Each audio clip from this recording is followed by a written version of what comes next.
What is happening, people? Welcome back to the channel. Today I'm joined by Henry. Firstly, Henry, how are you doing?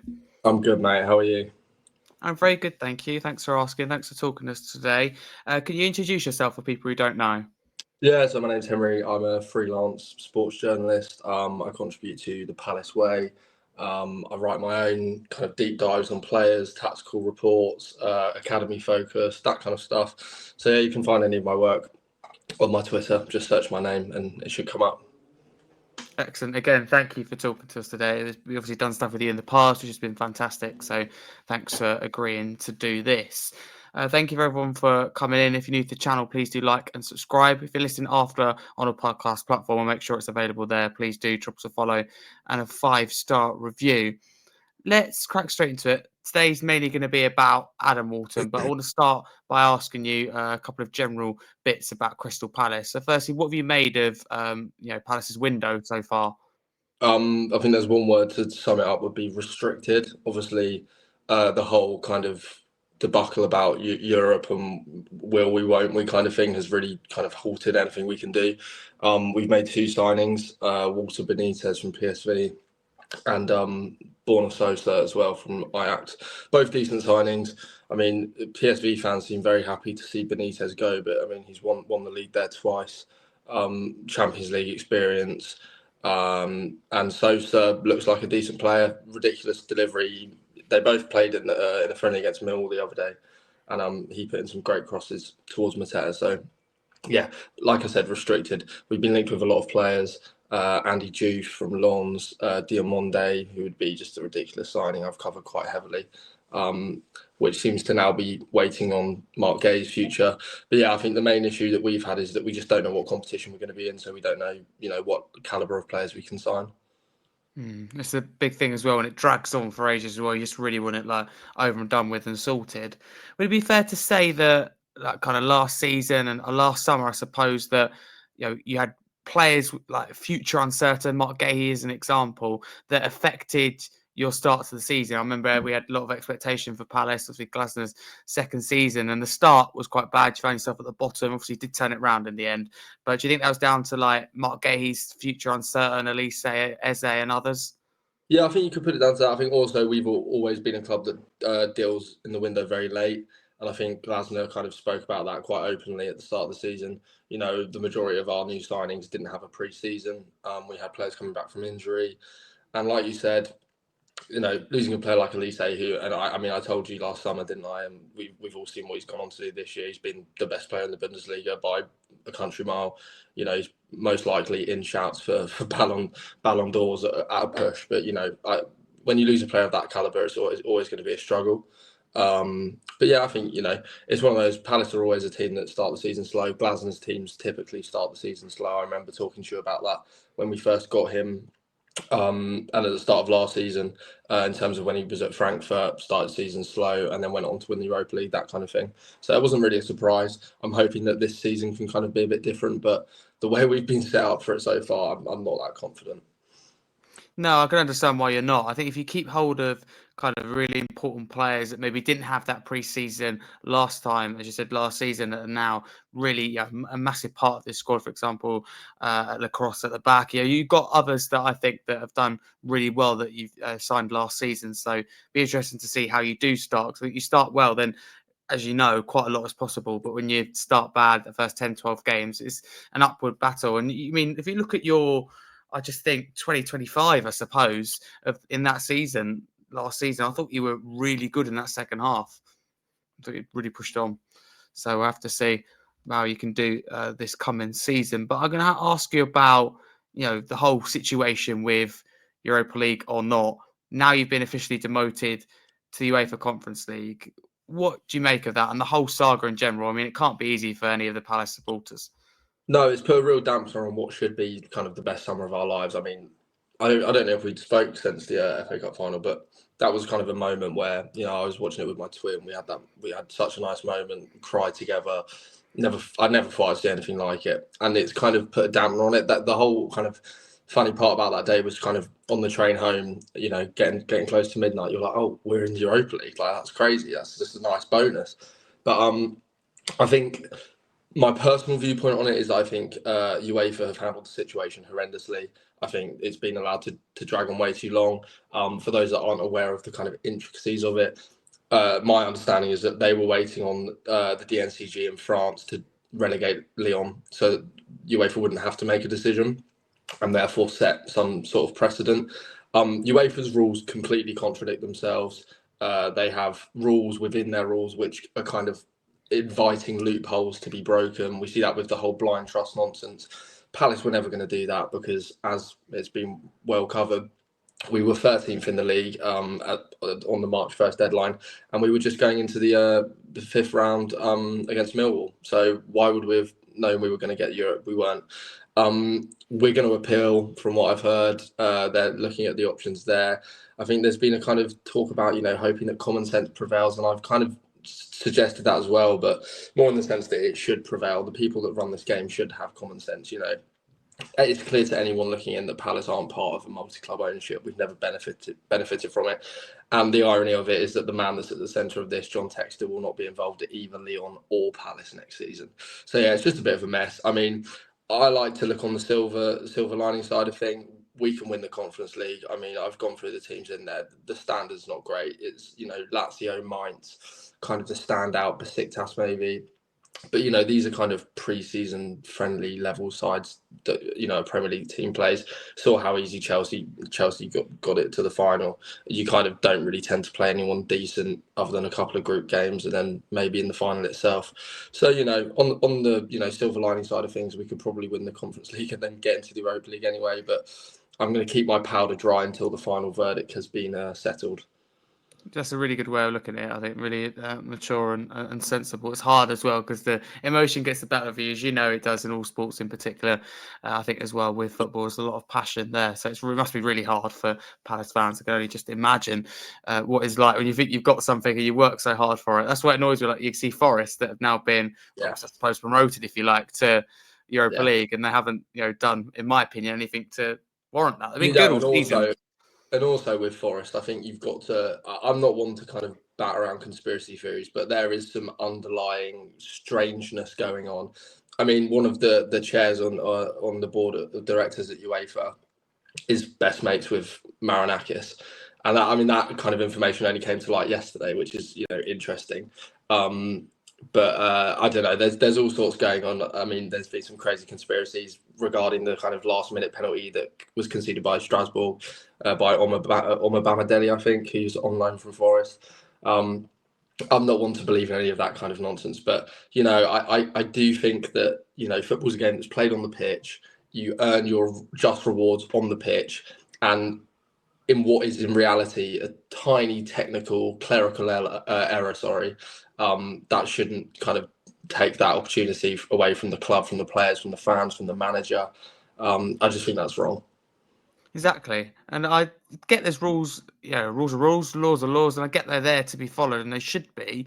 But at the same time, why Palace punished? It's not, the supporters' fault. They feel that. It's not Glasner's fault. It's not the players' fault. Punish the individual as far as I'm concerned. This is something we see, I think, widely through sport. Like the club or team are punished for actions of like one individual. I think you're spot on, mate. And also, I think there's a kind of a highlight that people are looking at it heavily, and it is frustrating when you see on social media people that just aren't educated on the situation and they constantly bat around that rules are rules, you shouldn't have broken the rules.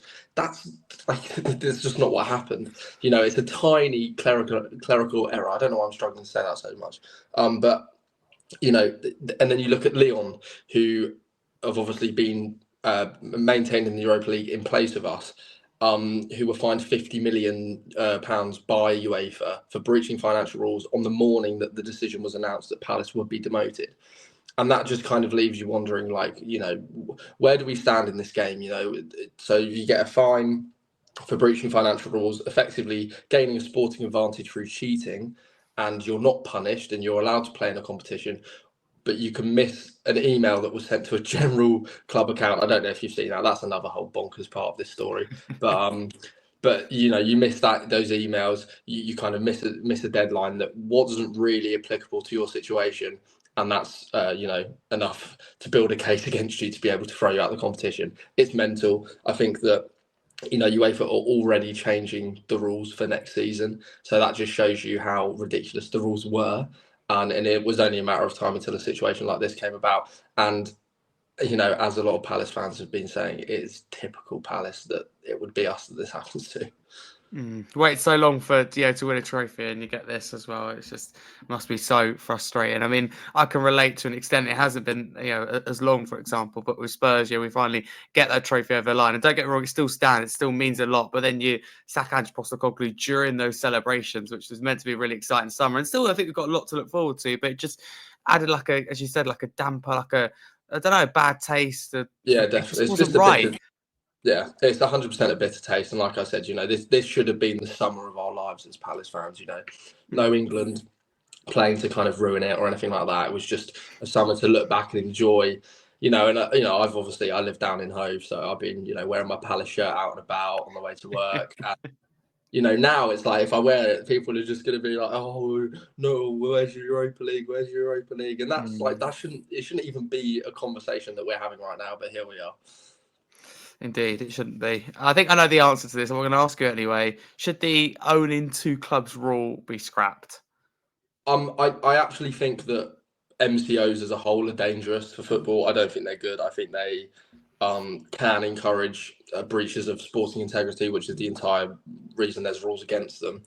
Hypothetically, if Palace played Lyon, I assume UEFA are looking at that and thinking that, we're going to kind of maybe one side benefits and we just roll over and let Lyon tickle our tummies. But obviously that would never happen. I think that the rules are loose to say the least. I think that there's loopholes built into the rule book, such as the blind trust. We talk about Red Bull Leipzig, Red Bull Salzburg. Everybody says when you bring them up, well, they've got different board members, they've got different management, they've got separate people at each club. They are in the same franchise. They are. I mean, it's in the name. City and Girona are slightly less of an example, but you see the number of transfers between the two clubs. They're gaining sporting advantage. Girona had that incredible season in La Liga and were in the Champions League. They wouldn't have had that if they didn't have the kind of sisterhood with Manchester City, players on loan, finances that can kind of be shared between the clubs. That just wouldn't happen. So I think MCOs are dangerous for the sport in general. I think that UEFA do need to crack down on them and limit them. But if we're going to allow Red Bull Salzburg and Red Bull Leipzig, or Manchester City and Girona, or Manchester United and OGC Nice to play in the same European competitions, why would you stop Crystal Palace playing in the same competition as Olympique Lyonnais, who have nothing to do with Palace other than one man who now completely ridiculously will not be a part of Palace because he sold his shares, and he's also resigned from his position at Lyon. It's just mental. I think they need a complete rework of the rules. You need common sense, I think, is always a very good way to look at things. People are looking at this, it doesn't make any sense. That shouldn't be the case. It should be black or white. You've either breached rules or you haven't, and it's just not that clear. Seems very unfair. But those on social media and that, as you say, that state, rules are rules, Palace shouldn't have broken it, the right things happen, then when you try and, have that, educational, I suppose, conversation with them, they're not interested in entertaining it. It's just, it's black or white, isn't it? You broke the rules. I've seen you having it on Twitter as well. I'm the same. I've got to a point where I think we can all benefit from a mindset like this. If somebody comments that, I just don't bother because they're not here to have an intelligent conversation. They're not here to actually want to learn. I've had loads of fans of other clubs message me and be like, "Oh, hi, and do you reckon you could tell me a bit more about this? Like, I kind of want to know actually what's going on." And obviously, I'll give them the time of day. But if you're just going to kind of comment, "Oh, rules are rules, shouldn't have broken the rules," rah, rah, rah, there's no point. You can't be helped. Well, yeah, exactly that. Spot on. Might take your advice on that one, I think. Before we move on to Adam Wharton, what do you make of how Steve Parish and Crystal Palace have handled this situation? I watched his interview with Sky. I thought he handled it really well. I thought his statement's very good. I just think he's been very honest, very transparent, like he always is. I think he's a really genuine guy. So how do you think that they've handled it? Yeah, it was weird. I mean, it was complete radio silence from Palace the whole day. Because the decision was due to be announced at between 6 and 8 p.m. And then, I mean, I was told that by a source close to the club. It was kind of being reported widely that was the case. And then literally 5 minutes later, I've refreshed Twitter and there's a tweet from bloody Fabrizio Romano saying that it was all confirmed. So that was a bit of a kick in the balls. But I think the club have handled it well. I think it's a very difficult thing. It's just not a nice situation. Parish is a Palace fan. He saved us in 2010. He's just been an incredible servant to the club. Always puts the club's interest first. Always does the right things. We've never breached any financial rules. We've never broken any sort of regulations, whether that's with the PFA, with the FA, with the Premier League. We've never even had a slap on the wrist. I think that his interview was well thought out. It was well spoken, but my worry is that I just don't know if it's going to change anything. I think most sound thinking people can look at the situation and realize it's utterly ridiculous and unfair. But at the end of the day, there's only one very small group of people that need to make the decision that have the power to do that as well. Well, like I say, hopefully you are successful in the appeal. I think the Palace fans have waited a long while for this, and they do deserve it. I think the majority of people, wherever, how do you feel about Palace? I think, even Brighton fans don't think will want you to be in the Europa League. But I think deep down, if they were honest, would look at it and go, look, Palace have waited a long while for this, and it would just be the common sense thing to do. So we'll have to see what happens with the appeal. But moving on to Adam Wharton, who my club Tottenham are linked with, hence this conversation today that we're having. Firstly, let's kick it off with, what do you think his best position is? Well, he's a 6. He's kind of like a deep lying. You want him just in front of the defence. I will preface this whole conversation by saying that Wharton, from what I've heard, is happy at Palace. He's not the kind of lad that's going to push for a move. You can kind of see that just from his interviews and seeing him just day-to-day content with him, and also in any interviews he's done, and just how he carries himself on the pitch. He's not the type to kick up a fuss. So if you are going to sign him, it's going to be a ridiculous amount of money. But this is a player. This is a future England starter, guaranteed for the next 10 years or so. He's destined for the very, very top of the game. And to be honest, I'm actually surprised after how well he did last season that it's taken kind of this long into the window for there to be any sort of interest at all. That's a good point, actually. Yeah, I thought the clubs like Man City will be trying to snap him up as that a long-term Rodri replacement, Liverpool, etc. But no, you're right. It's been a bit slow going from what's been reported anyway. What do you think what would you say is his best attribute? What does he bring to Palace? We know how good he is. We know how important he is. But anything in particular that he brings to the table?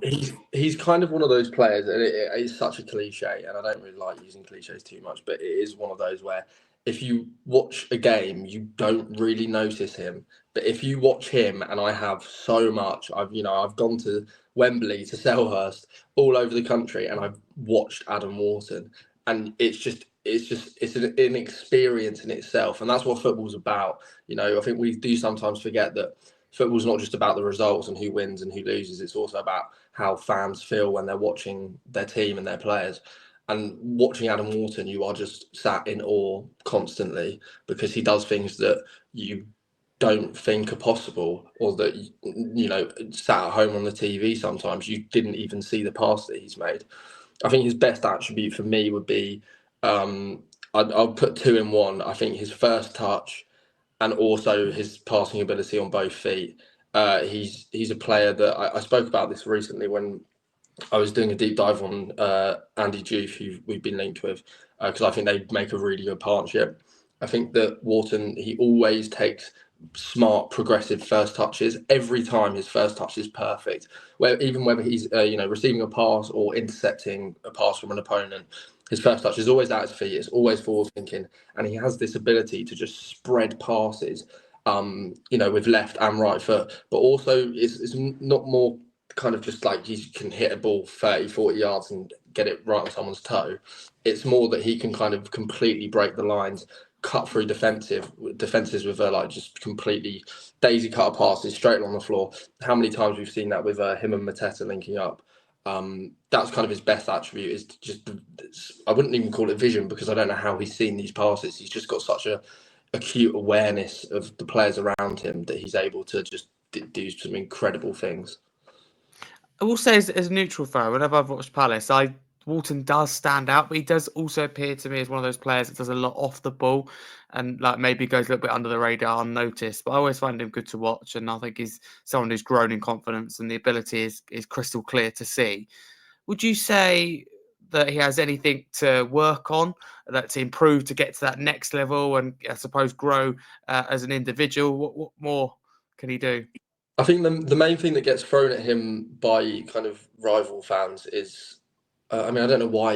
It's another thing. I don't know why you'd criticise a young English player like that. Who cares what team he plays for? It's like there was this whole thing with him and Kobbie Mainoo, where it's like putting them up against each other. And obviously Mainoo played a lot more at the Euros, but we later found out that's because Wharton had gone just to kind of settle into the England senior squad, and he was carrying an injury. I think that the only thing that kind of people point out a lot, and you sometimes notice, is he does get dribbled past a fair bit, but I don't think it's kind of like a flaw to his game, because he's kind of one of those players that's always in the right place at the right time. The number of times he kind of just steps in and absolutely smashes someone, and that's also something I love about him, is that he's not a big guy. He's kind of very slight, kind of very elegant in his movement, but he just hits people and he hits them hard. And that kind of his positioning and his awareness means that he's not often caught out. But I guess the main criticism could be that sometimes when he is, he gets bypassed with relative ease, but it doesn't happen much. The other thing would probably be his final third contributions. Obviously, he gets a lot of assists, and he kind of gets a lot of what I guess stat nerds would call pre-assists. And even pre-assists, he's always at the kind of the pinpoint of any sort of ball progression that Palace do. He's always at the start of any attacking move or any attacking phase. I'd like to see him score more goals, mainly because I've heard from his time at Blackburn that he whacks out a backflip, and I'd quite like to see that. But other than that, I don't really have anything to criticise him on at all. We've talked about his best attribute, so this might link in a little bit. So apologies if it does, but a couple of questions for you here. Like, firstly, what kind of makes Wharton different from other number sixes, and where do you rank Wharton among, like, I suppose, number sixes defensive midfielders when they're fit? I'm talking about the likes of Rodri and some of the best in the world and in Europe.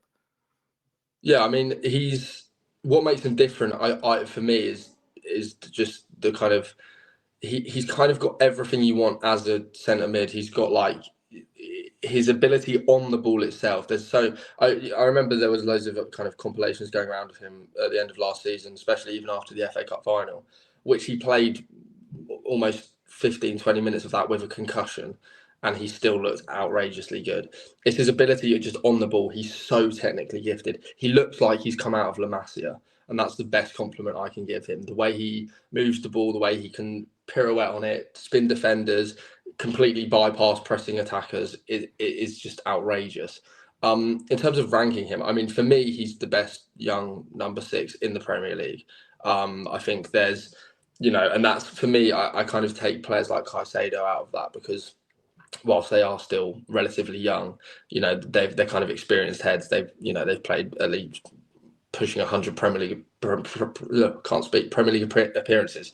I think he's the best there. He's got the highest ceiling out of any of them for me. This kid is going to go to the moon and back, and probably go further than that. He's destined for the top of the game, and we've always said that at Palace. We said it about Elise, and people laughed at us, and look what he's done. Now we're saying it about Wharton, so you just better bloody listen, because this kid is special. Definitely. I'm keen personally, my club, to spend the money to get Wharton in. It'd be a lot, and other clubs look at it and look at the price and go, crikey. And there's other options that are cheaper. That's no secret. But I think sometimes you've got to look at it and go, his price is only going to go up. His value is only going to go up. It's now or never. That's the way I look at it for clubs like Tottenham this summer, if they are going to pay the money. But we'll have to see what happens. Do you think there's a fee, though, that Palace will be, accept, or is there like kind of a bracket, like a margin where they'd listen to offers at least? I failed to do some due prep before this. I can't actually remember how long he's got left on his contract, but I believe it's about 3 or 4 years. He like I said at the start of this, he's happy at Palace. He loves the club. He's really enjoyed his time here by all accounts. And he's happy. He's playing consistently in the Premier League. He's starting every week. He's not often taken off. He's getting 90 minutes pretty much consistently. And I think he's a smart kid. He's got a very good network around him. He comes from a very strong footballing family. Obviously, his brother Scott plays for Blackburn. They play together in the same team there. He's very switched on. He knows what's best for his career. He's going to make good decisions. And that's not to say I don't think he'd go to Spurs. I think, especially with what you're building now and under Thomas Frank, I'm excited as a neutral to see how Spurs get on next season. I think it's just a case of Palace don't need to sell. Wharton doesn't necessarily want to leave. So it's going to take a lot of money. The club kind of made it clear to Man City kind of in January that it's 100 million minimum. And I think that is what it's going to take. It's going to take at least 100 million to get him out, whether that's, made up with instalments and it starts off at 80.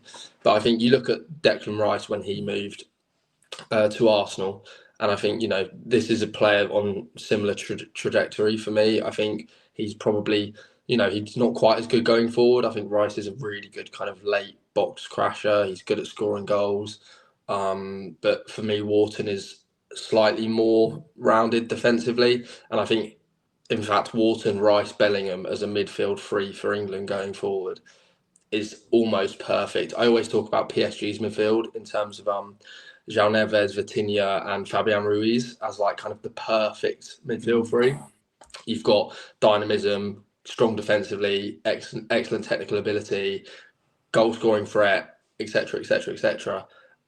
That's literally the same as those three England players I've just named. Yeah, good point. Okay, that's really interesting because obviously it's a high price, but you have to pay the big bucks for the top players. What would you, Henry, if it was down to you personally, except for Wharton? Like, I know that you'd be very keen for him to stay. Is your valuation, I suppose, different to what Crystal Palace's would be? I mean, it's one of those where I just don't want to see him go. I love him so much, obviously, but I understand our place in the food chain. I've come to terms with that, especially with Elise last year, and going on to see what he's done. So, as a fan, you don't want to hold your players back. We've always been a club that kind of wants our players to go on and succeed, and will always look fondly on that. I mean, you see on Palace Twitter, we're talking about Elise every single week. Oh, he's scored another hat trick. Oh, he's got 3 assists. Oh, he's got a 9.7 rate on FootMob or whatever it is. And it will be the same with Wharton, wherever he goes. But for me, I think 100 million's a reasonable amount of money. I think for the player you're getting, for the potential you're getting, obviously English tax has to come into it. His age, this is, as I've said, this is going to be an England starter for the next 10 years. I don't have any doubts about that. I think that, to be honest, going to a bigger club could do wonders for him. I think we've already seen it with João Pedro. Going to Chelsea, he already looks a much better player than he was at Brighton. He was a good player at Brighton, and I've got a lot of Brighton friends, so I've watched a lot of Brighton games. But he was kind of wavering into that sort of maybe big moments, but not so often, and a lot of penalties and that kind of thing. But now at the Club World Cup, 3 goals in 4 appearances, and he's won the tournament with Chelsea. I think that when you chuck a player like Wharton into a Spurs squad or a Man City squad, or dare I say a Real Madrid Barcelona squad, he's not going to be exposed as much for his kind of slight mishaps defensively at times. It's not going to matter because he's going to be on the ball. He's going to be able to do what he's good at, which is passing and, kind of getting his team forward, creating opportunities. And in a better team, he's only going to be able to do that more than he is at Palace. Would you say it's highly likely he stays? Would you say he's happy at Palace? He's got a long contract. Everything's kind of rosy for him, as it is for the club at the moment, apart from obviously off the pitch stuff with that scandal with Europe at the moment. So do you think it's likely that he stays? Also, I think the price tag's got to play a factor, isn't it? Oh, yeah, for sure. I think, Palace have always been a club where we'll sell if you kind of give us the right money. We've seen this with the Eze thing. Arsenal, coming in, trying to lowball us. There's a release clause. You either pay the release clause or you don't get the player. They tried to do the same with West Ham for Rice. They came in with 65, 75, 80 million, and they were always going to end up paying the 115 odd million it was to Arsenal in the end, because that's what to West Ham, because that's what West Ham wanted. And clubs, I think the smaller clubs are kind of learning that they don't have to just roll over to the big boys. Brighton have set a precedent for it. There's not really a better club in the country to talk about, unfortunately, than Brighton and selling. And, I think that's kind of set the precedent for other smaller clubs. We don't need to sell him. He doesn't want to go particularly. Yeah, I'm sure, he'd love to play Champions League football, but I think like I said, he's switched on. He knows that that's coming. He knows that in a few years, that's where he'll be. So he's just, not rushing. He doesn't need to rush. He's getting paid decent money at Palace, playing consistently. And the future's kind of already set itself out for Wharton. It's just kind of a matter of where, when, and how much money. Yeah, that's a nice way of putting it, actually. I think he's got a bright future. So, as you said, absolutely no need to rush. Hypothetical here. If he does leave this summer, or whenever he does leave, it'll be January, unlikely, or the following summer, how do you just go about the process of replacing him? It's hard to replace a player like that. Are there any names you have in mind at the moment that you think like, oh, okay, maybe future talent, or okay, he's experienced and I think would suit this Palace system under Glasner? Yeah, I think we've got Czech Decore, who has obviously started this last season really well, got injured again, which is obviously worrying. I think he had an ACL injury and then kind of triggered that ACL again. I think, if he can be fit as a player in there, I think Andy Diouf could be a good option, but he's more of a kind of a more attacking-minded centre mid. Reminds me very much of like a young Paul Pogba. If you've ever watched Andy Diouf play, which you might not have, I wouldn't blame you. But there's a few, in terms of actual names to replace him with, there's a lad at Borough. I can't remember which one because there's a couple at Borough we're looking at. I know Ben Doak was there. Might be Hackney. I can't actually remember, but he's potentially meant to be similar style to Wharton. It's not really one where you can replace. You can obviously swap him out and fill the void, but you're not kind of replacing Adam Wharton. You can't. I don't think it's the same as Elise. We signed Ismaila Sarr to replace Elise, or to cover for his absence, and we got lucky. Sarr's been unbelievable. Obviously, he scored 2 goals in the semi-final against Villa and scored a hatful of goals in the league. It's about getting the right player at the right time. We've always been good at signing. We've always made shrewd signings, good personalities to fit the squad. We've got a really good core group at the minute at Palace, very religiously led as well by Maxence Lacroix, Mark Gay. So I think replacing him, the club won't struggle. There'll be names. I think if we manage to get somebody that's as good as him with as much potential and as much potential sell on value, that would be the dream scenario. But to be honest, I don't actually know if that's possible. No, you have to see. You have to see. It's like my club, Tottenham. You're never going to replace Harry Kane. I don't see Solanke as the replacement for Kane. I just see him as a Tottenham Hotspur striker. I think he's doing a good He's job. the next one, yeah. Yeah, exactly. The next one in the line could always do better, doing a lot off the ball. It's about turning, good performances into goals. I have no concerns. But it's a constant comparison. Oh, Kane scored this many goals by this point. I love Kane. He's I not Harry love Kane. him back. He's not here anymore. Move on.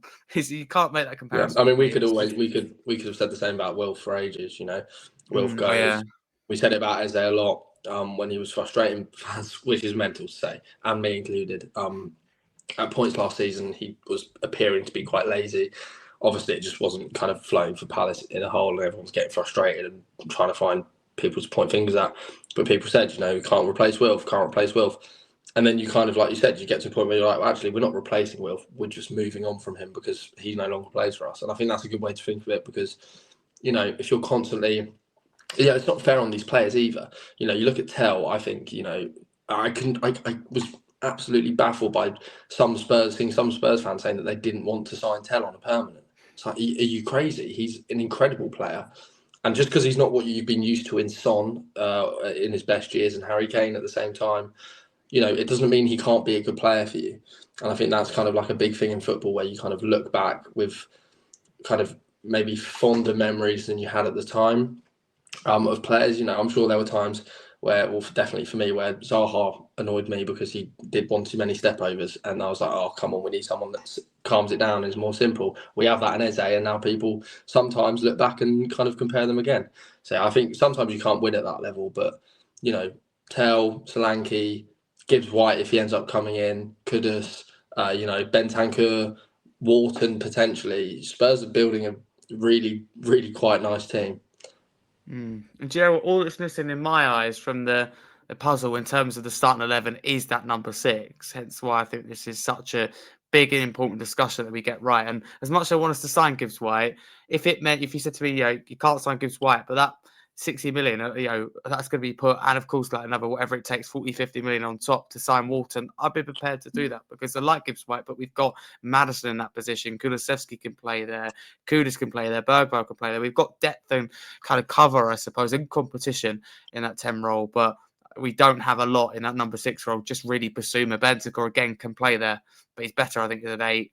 Basuma could leave, so I think that's what we really need to invest in. So I think Wharton would be perfect, but I think it's going to be one of the more harder transfers. But if he does join Tottenham, we get another hypothetical. What do you think he can bring that maybe Spurs lack at the moment or need more of? I think what he can definitely, what you'll notice very quickly is that you'll notice his class, you'll notice his ability. I think that, I wouldn't maybe, I just feel like watching Spurs, your kind of central midfielders are all very much in a similar mould. I feel like Bentancur, Sarr, Bergwijn, for me as an outsider, I might be completely off the mark here, but they all feel like kind of similar kind of centre mids. They're not necessarily excellent defensively, but more progressive. And they kind of all fit the same mould in my mind. Again, I could be wrong. I think what you'll get with Wharton is, I know that Spurs fans absolutely love Moussa Dembele. I'm not saying he's going to be the same as Moussa Dembele. He's not the same player, but I feel like Spurs fans could probably potentially end up having that same love for Wharton as they do for Dembele. Looking back, he's going to bring defensive stability. He is brilliant defensively. That I know we were talking about. The times he's dribbled past sometimes. But I think it's quite a blind stat to use because when you look at midfielders generally, they are often the most dribbled past because they're in the middle of the pitch. So somebody bypassing them 5 yards away when they're not actually marking them or trying to defend them, that's technically them being dribbled past. We see players like Van Dijk who are never dribbled past. That's because when you watch him, he just backs off and backs off and backs off and backs off. You don't get around him, so technically you don't beat him. I think in terms of progressively thinking, he's going to bring a completely different dynamic to your game. He could potentially bring a different dynamic to your game. I know that Frank kind of really utilised Norgard and I'm forgetting the other lad's name, Janelt. His midfielders are a big focus of his game. And kind of getting the kind of football going up to the forwards, where you want pace and you want dynamism and you want excitement, which you have now, I think, especially if you get Gibbs White. And Wharton's just going to, I guarantee you, if he signs for you, within the first couple of appearances, he's going to do something where you're going to be at New White Hart Lane with your dad and you're going to look over to him and be like, how did he see that pass? Like, none of us saw it. And that's what he brings to you. He just brings a completely unique feeling as a fan watching him. There's never been a player or a midfielder that we've had at Palace that I've kind of had that about before or probably after. Yeah, it's refreshing to hear that. It's hard to describe. It's a special feeling as a fan when you just see a player, that vision, and B, the execution. And I don't really like him, but I think Bruno Fernandes is very good at United. He'd see the pass before any of us, and he'd just pick it. If sometimes we sit at home with TV and you think, oh my God, if only, switch of play, quite, the complete diagonal and United win. Oh, wait, Bruno Fernandes has done it and it's pinpoint perfect and they're in behind. But we saw with United several times last season, the person on the receiving end is often a bad touch or they're tackled in the end or, United met that situation. Even the simple situation's easy, but it's a special, special feeling. But moving away from Adam Wharton a bit onto both our clubs, kind of, season ahead and rest of the transfer window, starting with the transfer window. What do Crystal Palace need next in the transfer window? What kind of position or calibre of player are you looking for? Well, we've got backup now at left back, so we've now got Mitchell, and who I still think is criminally underrated. I think he's considering he's an academy. My brain's not working, but considering he's come through the academy, he's a brilliant player. Sosa looks great. I think that's a decent signing. He's not going to play every week, but it's good depth. I think we need depth at centre back, especially if Mark Gay leaves. I mentioned Ousmane Diamonde earlier. I think that is a signing we will push to complete if Mark Gay leaves. And then again, I think we're maybe looking at a loan move for Thiago Jallo from Juventus if we need more depth. I think we're pretty set at the minute. I think you could always do with more. You always want more as a fan. But at the minute, as long as we hold on to Eze, Mateta, there's some really exciting players coming through. We've got a lad called Hindalo Mustafa, who's been with the under 18s, under 21s last year when he was only 17. Who just looks absolutely demonic. He looks so dangerous. I mean, the physical nature. I mean, we were playing Millwall on Saturday, and he's just bullying senior defenders, and you're like, wow, this kid's seriously special. And we've got a decent crop coming through. So what I'd like to see, maybe more than just going out and spending loads of money, is maybe just bringing a couple lads up. If you've got the Conference League, we've seen it with Chelsea. It's kind of at a level where you can implement someone like a Tyreek George, and you can kind of give him that kind of consistent first team football. We saw it at Spurs with Mikey Moore a bit, and he's getting starts pretty consistently in the Europa League. And I think having those kind of extra or potentially 15 odd games to play, it does give you that kind of room to kind of just chuck people in and see if they swim. Because for me, that's kind of the best way to approach things. So yeah, I think in terms of transfer wise, I think we're probably okay. We just obviously you always want more, maybe a couple more signings, someone exciting. But in classic Palace fashion, we don't have loads of money unless we sell, and we're not a club that's willing to breach financial fair play rules or sell our own women's team to ourselves. So that's kind of the situation we're in. Say no more. That's good. You have morals. You have decency. I definitely admire that. Why fix something that's not broken? Is the way I look at it. Why are you going out there and breaking kind of rules in terms of like spending rules anyway, and just going that extra mile to bring in all these players when you're working? Of course, I know that other teams improving and around you, like my club Spurs, we stand still, and we probably find ourselves in the same situation as last year. No joke, no secret. We finished there, no coincidence. But others, as I said, will improve around you. But still, if you've got a good core group of players like Palace do under Glasner, there's no need to make radical changes. But in terms of departures, Henry, who do you expect to leave the club? It's come out today that apparently Liverpool have held talks with Mateta's camp. That's agent talk for me. I think, Mateta is no secret. Mateta wants more money. I think he wants about 110k at Palace a week, which we should be paying him because he's bloody brilliant. I don't think it's a secret that that's come out. I don't think Liverpool need Mateta, to be honest. That's why I think it's paper talk. I think they're kind of shopping in a different market to players like Mateta. They're willing to AC Milan. I mean, he's a great striker. I love him. I'd hate to see him go because, to be honest, I think he's the funniest bloke in the Premier League. He's just consistently hilarious. Ebbs, who knows? Arsenal are obviously convinced that. I mean, I don't know if you saw the whole Sky Sports. It was everywhere. Oh, Crystal Palace announced kit, but where's Eze? Eze was on holiday. He was playing for the international side. He got But two and two together, don't they? Where was Munoz? Where was Henderson? Where was Eze? Where was Lerma? Oh, wait, they were all gone, but we'll focus on Eze, obviously, because it's a bit of a story. I've been enjoying the Arsenal. I mean, this is not just because I'm on your show and I know that you don't like Arsenal, but I do not understand the levels of grand delusion that they go to sometimes in their conspiracies.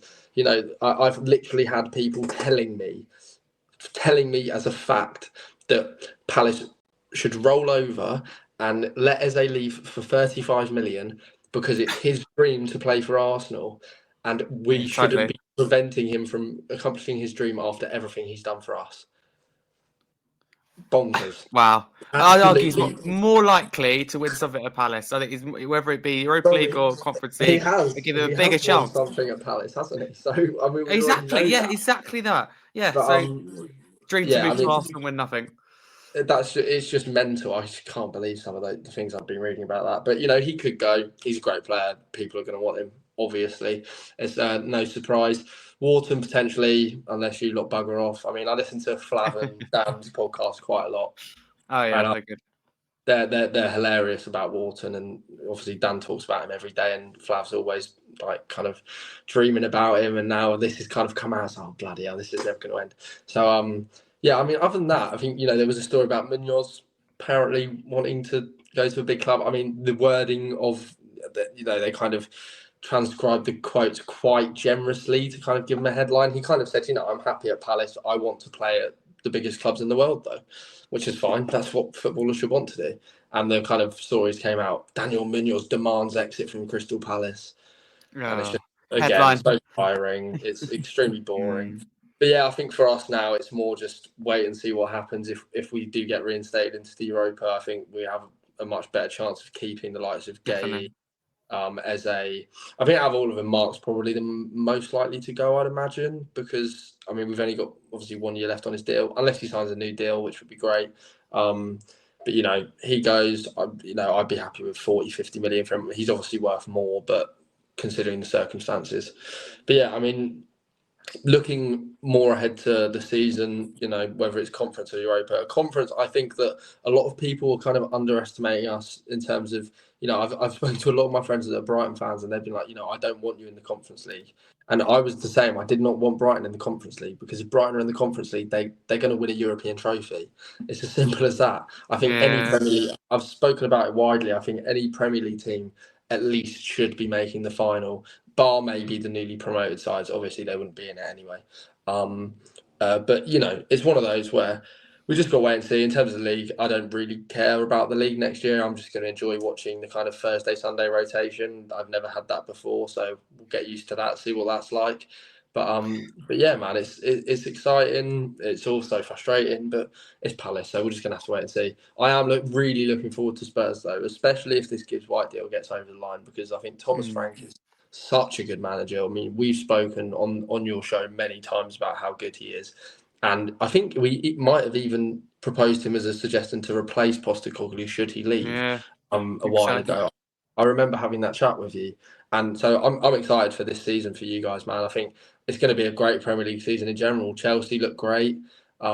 City look brilliant. Liverpool, I mean, they're only going to be as good, if not much better than they were last season with the signings that they've made. So I'm hoping that we get an absolute barnstormer of a title race. Maybe chuck you guys in there for a bit, see how well you cope, see how you do in the Champions League. But yeah, I'm getting to the point now where I'm just really giddy for the football to get back. Obviously, we've got the Community Shield in a few weeks' time. So that'll be a nice little day out at Wembley, just the third one of the year. Nothing major for Palace now, and we're on the west side again. So don't be surprised if we end up lifting that trophy too. Little things like that do make a big difference, but that'd be great when football comes back. And I don't like Arsenal, but to be fair, they're getting business done, so they're going to be in the mix. I hate to say it, but I wouldn't discount them. They're not. I hope they're not. I promise you, then they're not going to be in the mix. There's just something about Arsenal. I hope you're right. Where it doesn't, genuinely for me, I've got a lot of friends that support Arsenal at work, and I kind of obviously always wind them up because they're Arsenal fans. But we were talking about it, and we were talking about Gyökeres. I think he's a great player, don't get me wrong, but I don't know if you've seen, I think it's 52 league goals he scored in last season, something ridiculous like that. I think 44 of them were against teams in the bottom 14 of the Portuguese league, which are equivalent to kind of League One, maybe lower Championship standard. Like, the standard's not great. It's really not very good. So I'm excited to see how he gets on. I mean, Arsenal fans make it really hard to like Arsenal as a neutral, and they don't do themselves any favours. And I mean, obviously, you guys aren't going to like them because you're Spurs. But for me, there's no reason why I shouldn't like Arsenal. But it's so easy to not like them, and there is just something about them. I just can't see them challenging. It's just excuses, isn't it? It just is the victim. And also, we don't need to get into it, obviously, but the whole Thomas Partey nonsense, that's just... I think it's really dodgy. I think it's really... It's like Arteta as well. Of course it is. They were well aware. The club were... Well, I mean, it's not... This isn't conspiracy. The club were aware, of course, as they would be, and it's been confirmed, of the ongoing investigations. They were aware that he was arrested numerous times. They were aware of all these charges. And meanwhile, the most successful kind of arm of Arsenal this year has been their women's team, and I just think it's disgusting in general that a women's team should, and also fans that have suffered from sexual violence and all sorts of things like that. It's just not on. And I think you do need to ask questions about kind of, the kind of jokey nature of Arteta when it's like, oh, has he got, why is Party not travelled? It's like, oh, he's got a knock, or he's got something, and he starts laughing. He knew what was going on. And I think it's really disappointing as just a football fan. If Palace had handled the situation, I mean, I can tell you for free, Palace wouldn't have done the same thing. I remember about 3 years ago, we were playing them at Selhurst, and there was a banner that flew over the pitch saying "Kick rapists off the pitch," in reference to Thomas Partey. I just think it's a real shame for football. Women's football's taken some real big steps recently. Obviously, England are now into the round of 16 at the Euros. They're doing really well. Looking to go back to back in that competition. And, obviously we don't, sexual violence is awful. It doesn't have to be related to women's football. But I just feel like when you've got, a very successful women's team, and, there could be girls on that team that have experienced bad, sexual experiences. There will definitely be fans in that stadium that have. There will be men in that stadium that have committed those offences, because there will be at every Premier League stadium. And I just think it's a real shame that, a club would protect a player like that. I understand that there's like kind of contractual obligations. They can't just sack a player. But look how Everton handled the situation with Gylfi Sigurdsson. He disappeared off the face of the earth. He was gone like that. You never heard anything. He would instantly, even when the allegations and there were convictions and he was arrested, before he'd even been charged, Everton ended his contract. They made that decision and they got rid. And I think also, yeah, sorry. Yeah, and they're not, like they've known of this situation and they were encouraging him to sign a new contract. He's been at the centre. As somebody that, wants to work in football media, why would you put him at the centre of so much of their marketing? He's been on match day graphics. He's been on, kit announcements, on loads of promotional content. If you know that that's going on, and at the very least you're not going to sack him and you're going to keep playing him, just keep him on the low key. Don't start promoting him and glorifying him. The girl that came out a few years ago, I tweeted about this with all the evidence and screenshots, breaching non-disclosure agreements, all sorts, because she was sick of seeing him held up to such a high regard and celebrated every week, and thousands of people loving him when she knew what he'd done to her. It's really sad to see, and the amount of abuse she got. And now, obviously, it's come out. It isn't a coincidence that he's been, charged once his contract's ended at Arsenal. That's not a coincidence. We can pretend it is. We can pretend that people that suggest that are conspiracy theorists, but it's just not the case. It's not a coincidence at all. And therefore, you do have to ask the question of Arsenal of why they've kind of provided the player with that kind of protection.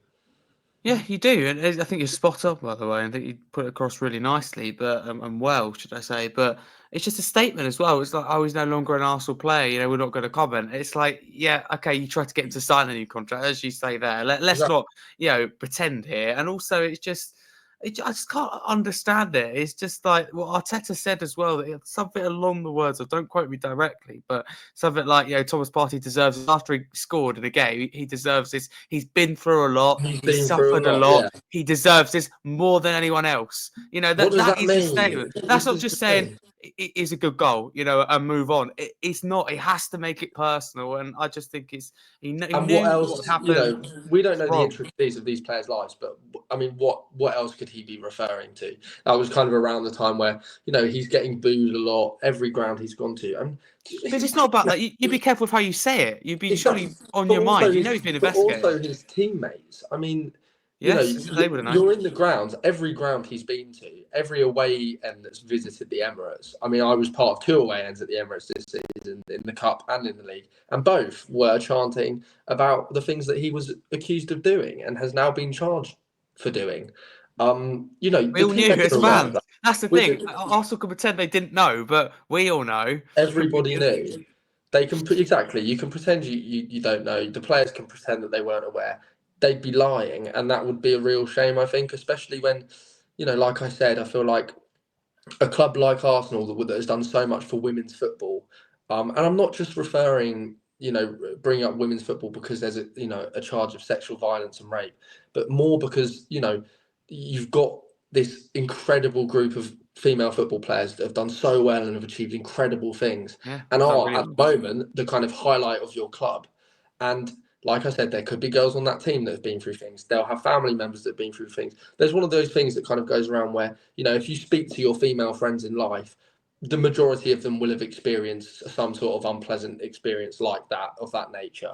And it's awful. But therefore, when you're going to champion women so much in a footballing sense, why would you completely disregard, for example, I think is it Arsenal Women Supporters Against Violence, some sort of group like that? I might have got the name wrong. That wrote to the club every single week, every time he featured in something, every time he was promoted, every time he was kind of put in this spotlight. It's just really disappointing, and I think it does, unfortunately, remind us all that whilst this is a game that's meant for everyone, and fans are meant to be at the front of it, they're not. And because if they were, the Chiefs at Arsenal would have dismissed part of his role, and they also would not have allowed for him to be in a position where he was around women in the training ground, around other female players, etc., etc., etc. I don't think we need to say much more on it because he's been charged. We have to wait and see what the verdict is. These cases are very hard to prove, but I think I'm glad we spoke about it because I think it is important to highlight. And it's not a dig at Arsenal. It's not a dig at Arsenal fans. That any sort of kind of point scoring attempt over something like this I don't agree with at all. But I think it is important to highlight and talk about. And seeing as this has kind of turned into more of a kind of just a preview of the season at the end of this podcast, I think that it is important to talk about because it is a major story that's been happening in the world of football that I think obviously has received a lot of coverage. But I think, it's important that we also make it clear what our views are on that situation. I think it definitely is. I think, of course, you got to be careful what you say, but I think it's really important to talk about because it's an issue that's been going on for a long while. It's very evident. But last but not least, I saw something yesterday, and I don't know how true it is, but apparently Thomas Partey's been on the Arsenal programme more than any other player last season. I don't know if that is true, but it certainly wouldn't surprise me. No, well, that's just one of those things where we'll just wait and see somebody if they can count it all up and let us know. But yeah, it is disappointing. But to end on a lighter note, I think we've got we've got a good end to this Women's Euros tournament to look forward to. I think the quality's been incredible. I don't know if you've watched much of it. England look great. Yeah. Spain look absolutely ridiculously good. I mean, I think they'd give a few men's teams a run for their money, to be honest. So that's exciting. I think the Club World Cup generally was a bit of a success. I actually watched quite a few of the games. Due to my working pattern, I get home at midnight most nights. So I normally have a couple hours to wind down. So the timing worked for me. Good games. I think there are obviously issues that need to be addressed before the World Cup next year in terms of individual player walkouts, which is just bonkers, and obviously weather and stuff like that, which can't really be helped. But yeah, I think, it's been a decent summer off. It's kind of now getting to the point where it feels like we just want the football back. It is for me. Yeah, anyway. Definitely. So I'm excited for that. I've watched a bit of both, but not a lot of either because of the timings in particular. But with the Women's Euros, Lionesses, England, I know there was concerns at the start about starting slow, about struggling in the first game. But I think we saw with Wales last night that, England have got the momentum back, got the mojo, and I think we'll go on to hopefully win the tournament. But as you said, there's definitely top teams in it. Club World Cup, I haven't seen much of it. Saw Chelsea, PSG. I just didn't see that coming. I think that shows that PSG are beatable. But I've got a couple of questions for you, Henry, if you don't mind, before we wrap up. Actually, it's really one question, but it's about both Spurs and Palace, and that is kind of expectations for next season. So we will start with your club, Crystal Palace. Firstly, what's the aim? And secondly, where do you think you'll finish? You have to put your neck on, the neck on the line now and say where you finish in the Premier League or where you'll go in competitions. I think so. I think we've won the FA Cup. Just reminding you, we won the FA Cup. It's crazy. I think we won it at a great time because I think now with the signings that teams have made, I think it's going to be a trophy that's banded between the kind of Chelsea, Cities, Liverpool's, Arsenal's of the world, kind of maybe even Spurs for the next kind of few years. I think that to compete in the domestic cups, we've shown we can do it. Why not?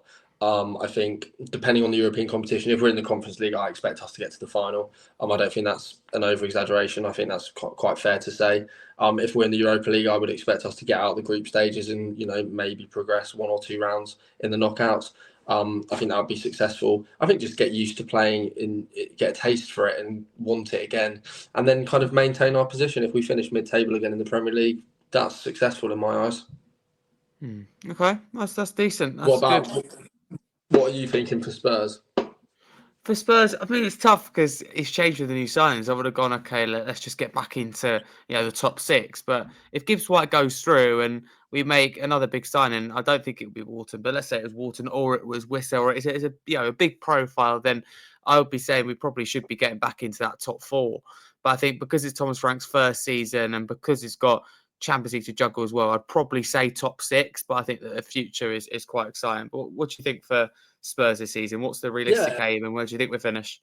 I think when I look at the kind of like when I looked at dabbling in early Prem predictions, I think the thing I'm noticing now is that it's like you've got kind of maybe even like 11 teams that could be in the top six. And we saw that at the end of last season in terms of where people actually finish, with Bournemouth dropping out of it and they were so high for so long. And I do think it's just such a close kind of level now, bar the promoted teams. We've spoke about that numerous times about the gap. I think for Spurs, I think compete in the Champions League, do progress from the group stages, which I think you will, and just kind of maintain a position as kind of back to being a Champions League club would be great for you guys. I don't think you'll win the Champions League. I don't think that's rude of me to say. I think, if you could challenge in the domestic cups, maybe reach a final, that would be good for Spurs. But I think, have a decent season in the Champions League, maybe reach the round of 16 quarterfinals. Obviously, it just depends on your draw, really, doesn't it? And it is genuinely luck of the draw, how far you can get in those competitions sometimes. But, and then, like you say, if you can kind of maintain top six, we'll see. I wouldn't be surprised if an English club wins the Champions League, the Europa League, and the Conference League next season. So we could have another situation where, there's, obviously only two of those three tournaments were won by English teams last year, but we could have another situation where, especially if there's kind of a new team winning the FA Cup again, hopefully not, but that could see, 9 or 10 English teams in Europe the following season. So, I think that's kind of got to be the main aim. Maintain for Spurs anyway. Maintain Champions League. Settle into Frank. Be patient with Frank, because I feel like people weren't patient with Postecoglou, which ultimately led to his demise. I feel like if there was more general patience around him, yes, you had an awful season domestically, but you won the Europa League. I feel like if there was more of a kind of gentle approach from the majority, not just Spurs fans, but the wide majority of people towards Postecoglou, I don't think Levy would have been so quick to sack him. I don't think it's the wrong decision. I think you've got a very good manager now. You've probably jumped the gun ahead of a lot of other teams that were probably eyeing up Thomas Frank, including, I'd imagine, Manchester United. So I'm really excited for Spurs. I think they're going to be dynamic. I think if you do get Gibbs White over the line and Forest stop being such big babbies about it all, then I think that would be a brilliant signing. But I'm excited to watch Spurs. I'm excited to watch Palace. I'm excited to watch Liverpool. I'm excited to watch Sunderland, see what they can do.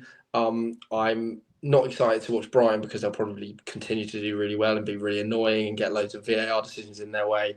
But such is life. So you can't really complain. But yeah, I'm just excited for the football, man. I just want it back, and hopefully our season starts off with a nice trophy lift at Wembley against Liverpool. We'll have to wait and see.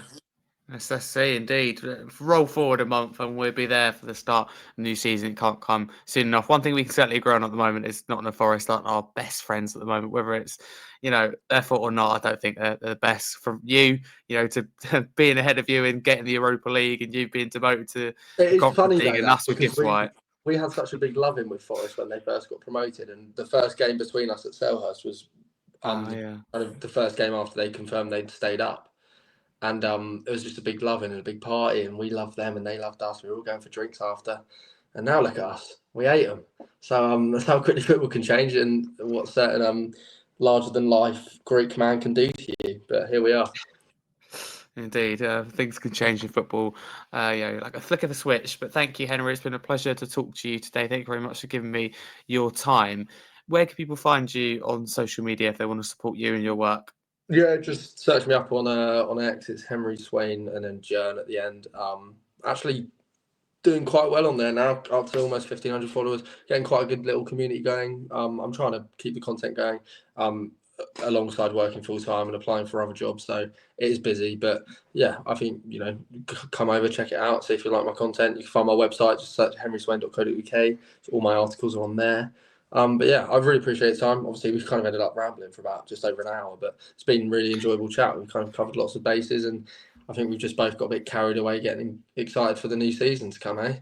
I think we did indeed. It's been a long one, but a good one. So thank you, Henry. If you're new to the channel, please do like and subscribe. Listen after. Please do drop us a follow and a 5-star review. But thank you very much. And until now, thanks for watching.